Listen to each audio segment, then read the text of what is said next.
These latest horrific killings highlight the extreme risks that medical personnel and journalists face as they carry out their vital work amidst this brutal conflict. The Secretary General recalls that civilians, including medical personnel and journalists, must be respected and protected at all times.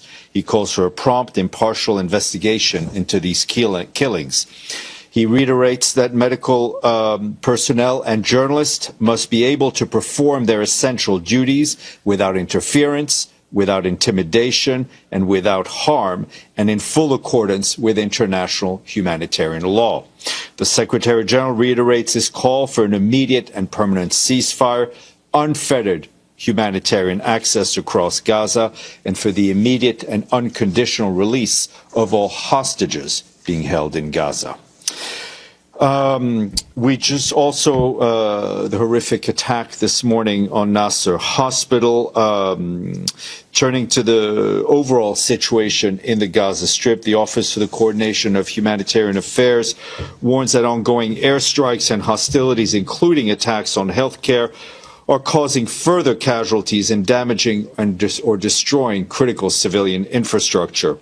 With famine conditions now confirmed in Gaza Governorate, hunger and malnutrition among children is deepening. Our partners working on nutrition remind us that in any food crisis, children with underlying health conditions are affected first, and without proper nutrition, water, and care, their conditions worsen more quickly. The Ministry of Health in Gaza said that 11 people have died from malnutrition and starvation in the past 24 hours. This brings the total number of people who have died due to malnutrition and hunger to 300. That, again, is according to the Gaza Ministry of Health. Across the Strip, people continue to be displaced while seeking safety and shelter.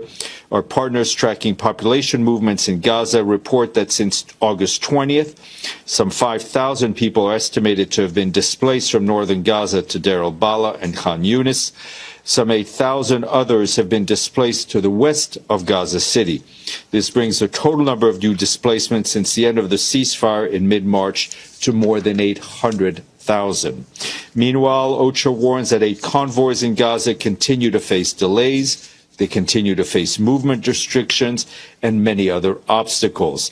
Yesterday, out of the 15 humanitarian missions that required coordination, the Israeli authorities facilitated 7, which included the collection of fuel from the Karim Shalom crossing and its distribution to areas where it is needed most. 4 missions had to be either canceled by the organizers or were denied outright by Israeli authorities. The remaining ones were initially approved